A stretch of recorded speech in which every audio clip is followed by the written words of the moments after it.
First of all, you got to give USC credit. Very good football team, very talented football team. Very talented football team.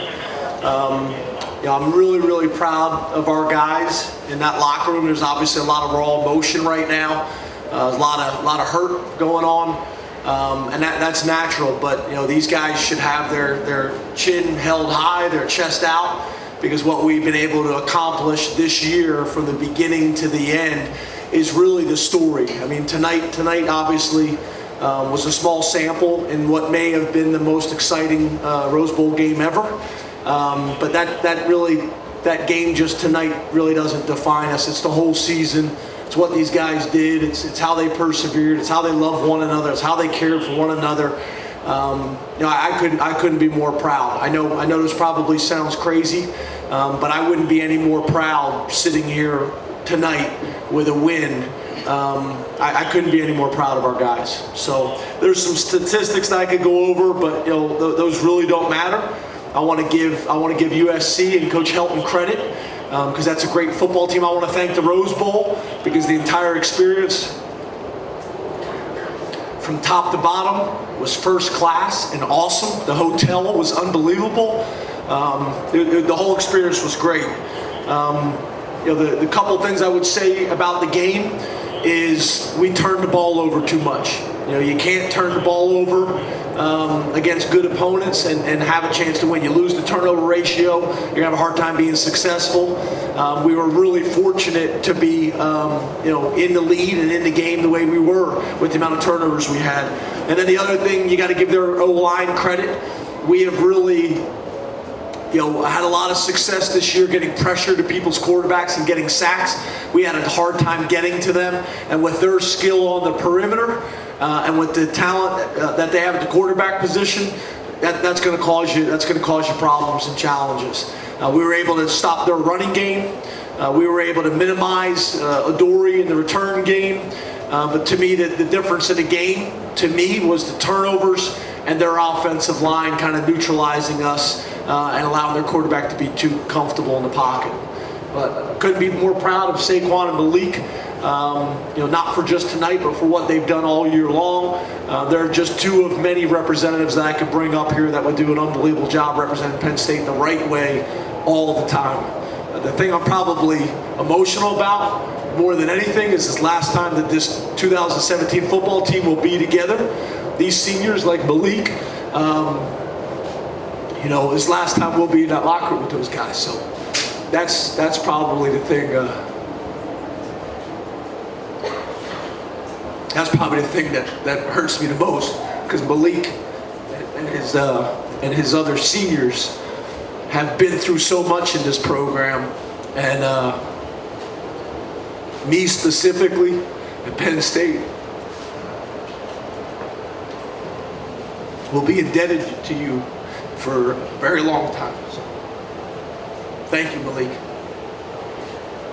Did you have any hesitation taking a shot there on third down at the end, or did you want to try and win the game on that drive? Yeah, obviously there was discussion on the headset to run the ball and play for overtime. That's not really who we've been all year long. We made a play right before the half that the same discussion that was going on, whether we should have went for it or ran the ball. We made a huge play, not in this game, during the season, right before the half. Obviously, you can't turn the ball over in that situation. I think that's the difference. We've been punting the ball really well, so we felt like with the amount of time left on the clock, let's try to get a first down right here on third down. If we don't, we'll punt the ball. They had no timeouts left. That factored into it. They would have had a long field to go with no timeouts, and we've been punting the ball well. So that's really what went into that decision. We hate first halves. We hate them.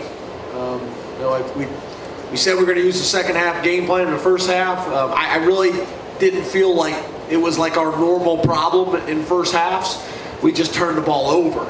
We had a wacky situation on they didn't mean to kick it like that. It was a weird squib that got a weird bounce, and that didn't start us out the right way, and then we turned the ball over. So,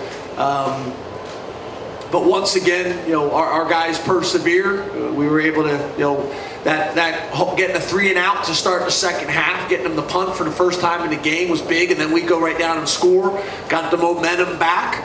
But again, they were able to make some plays and swing momentum back. Basically a home field situation for them. A couple times I think we struggled with the noise on the other end of the field. Our fans came out and supported us and were great. But we gotta be more efficient, more effective in first halves. The things that I thought were going to be significant in the game I talked about beforehand was that we were going to need to win the penalty battle, which I think we had done. I just got the stats a second ago, and we were going to have to close the gap on third down, which I think in the first half we were winning the third down battle. So we did the things that we needed to do to win the game, but the turnovers were the difference. I'm wondering, have you ever been a part of a third quarter like you experienced tonight? And on a different note, effort you guys got from Chris Godwin tonight, what are your thoughts on that? He had a huge game.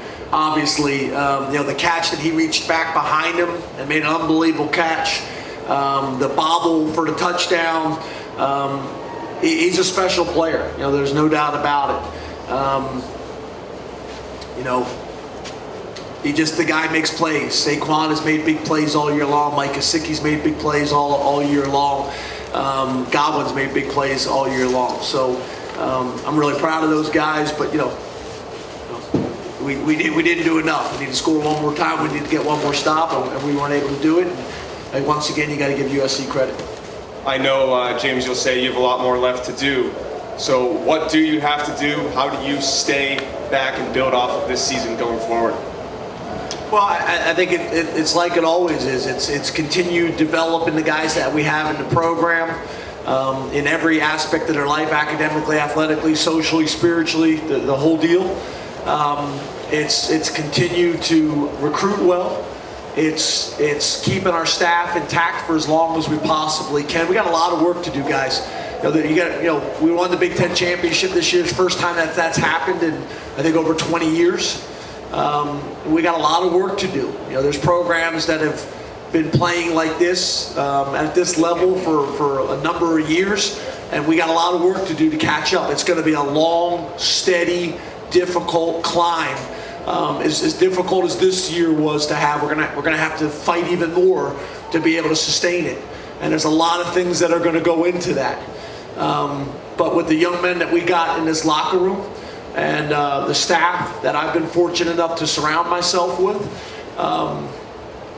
the support that we've gotten from President Barron and Sandy Barber, our athletic director, if we just realize we got a great opportunity right now and capitalize on it and keep working, I think we can continue to build this thing and continue to do special things.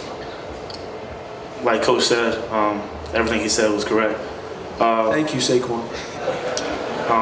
I do think that we could learn from the seniors. The seniors have done a tremendous job for us, leading the way, paving the way for us. And obviously, this loss sucks, but use it as motivation in the offseason. We were so close to being Rose Bowl champs, and we still have so much work to do, and we're still a young team, and a lot of guys coming back. So use that as motivation and try to be the best team we could be next year.